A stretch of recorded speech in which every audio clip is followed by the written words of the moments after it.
Police nationwide shot and killed 492 people in the first 6 months of this year, a number nearly identical to the count for the same period in each of the prior 2 years. Fatal shootings by police in 2017 have so closely tracked last year's numbers that on June 16 the tally was the same. While the number of unarmed people killed by police dropped slightly, the overall pace for 2017 through Friday was on track to approach 1,000 killed for a third year in a row. The Washington Post began tracking all fatal shootings by on-duty police in 2015 in the aftermath of the 2014 shooting in Ferguson, Mo, of Michael Brown, who was unarmed and had an altercation with the officer who shot him. The ongoing Post project has documented twice as many shootings by police in 2015 and 2016 as ever recorded in a single year by the FBI's tracking of such shootings, a pattern that is emerging again in 2017, since Brown's killing in Ferguson. Other fatal shootings by police, many captured on video, have fueled protests and calls for reform. Some police chiefs have taken steps in their departments to reduce the number of fatal encounters, yet the overall numbers remain unchanged. Academics who study shootings give weight to the Post's accounting. These numbers show us that officer-involved shootings are constant over time, said Jeffrey Albert, a criminologist at the University of South Carolina who has studied police use of force. Some places go up, some go down, but it's averaging out. This is our society in the 21st century. As in previous years, the data gathered by the Post showed that police most frequently killed white males who were armed with guns or other kinds of weapons. 1 in 4 people killed this year were mentally ill, and police have continued to shoot and kill a disproportionately large number of black males, who account for nearly a quarter of the deaths, yet are only 6% of the nation's population. This year, fatal shootings of unarmed people have declined, continuing a trend over the past 2 years. In the first 6 months of this year, 27 unarmed people had been fatally shot, compared with 34 for the same period in 2016 and 50 in the first 6 months of 2015. Black males continued to represent a disproportionately large share of unarmed people killed, although their share has dropped slightly from 32% of all unarmed killings during the first 6 months of last year to 26% so far this year. One of those 7 unarmed black males killed was Jordan Edwards, a 15-year-old high school freshman who was shot in April by a police officer in a Dallas suburb. An officer in Balk Springs opened fire with an AR-15 rifle on Edwards and his friends as they drove away from a party. According to news reports, the department initially said the teens tried to back over the officer, but retracted the statement after officials reviewed a video of the shooting. The officer, who is white, has been fired and now faces a charge of murder. Mental illness has remained a factor in fatal police shootings, as a quarter of those killed were struggling with a mental health issue.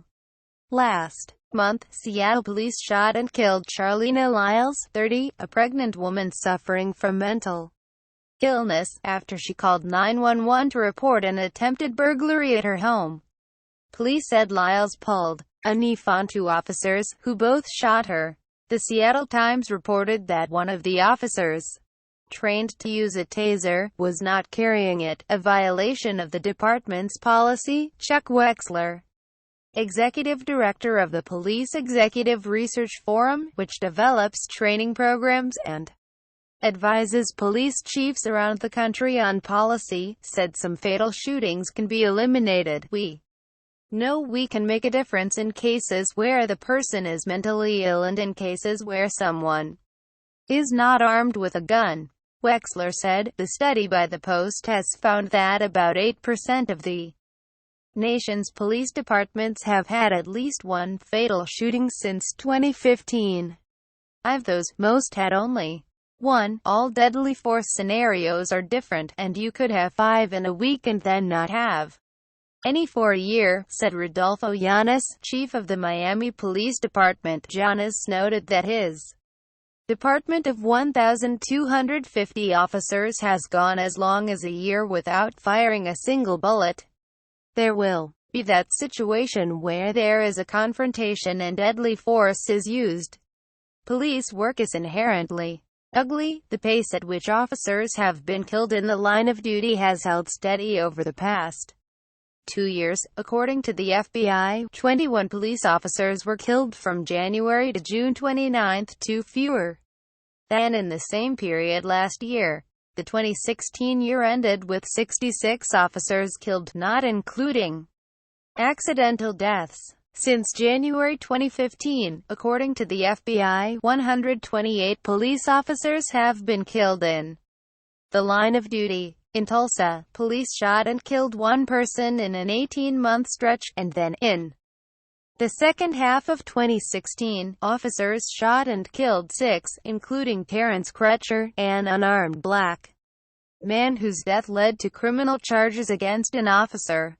Last month, that officer was acquitted of a charge of first-degree manslaughter. This year, Tulsa officers have fatally shot 4 people. Tulsa Police Chief Chuck Jordan said that his agency reviewed its use of force policy after the surge in shootings in 2016, but that there was not much the department could change. "We're a reflection of the society we live in," Jordan said. In Los Angeles from January 2015 to June 2017, city police officers shot and killed 47 people, the most for any U.S. police department in the period. Officials with the Los Angeles Police Department said they have been working to reduce the number of deadly encounters. In the past 2 years, the department extensively tracked use of force, added training and updated its use of force policy, which now requires officers to de-escalate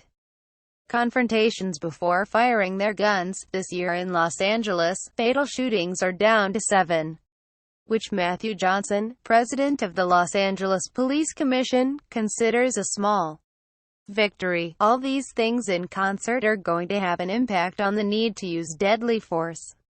But that's not to say we are not going to have a bad quarter or a bad year, said Johnson, who made reducing the number of fatal shootings a priority when he took over as president of the commission.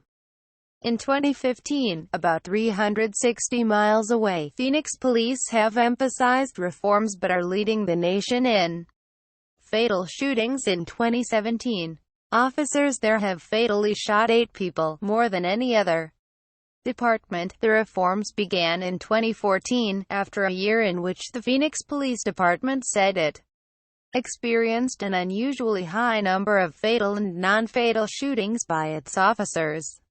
The agency began an unprecedented review of those violent confrontations, modeling some reforms on those used in Las Vegas, where police reduced shootings from 11 in 2015 to 3 in 2016. This year, Las Vegas has had 5 fatal shootings by police. Phoenix police were retrained in tactics to de-escalate encounters and avoid resorting to deadly force. On June 23, a Phoenix police officer fatally shot a motorist when the driver accelerated toward him as the officer approached the car on foot. 2 days later, police killed a man who fired a rifle at a police helicopter and pointed it toward officers. In February, Phoenix Police Chief Jerry Williams defended her officers in an op-ed for the Arizona Republic. "None of our officers wanted to be put into a position where they felt they had no other choice but to use deadly force." She said that in each shooting, her officers had exhausted other options. It was their last resort. There is no comprehensive government data source that tracks fatal shootings by police officers.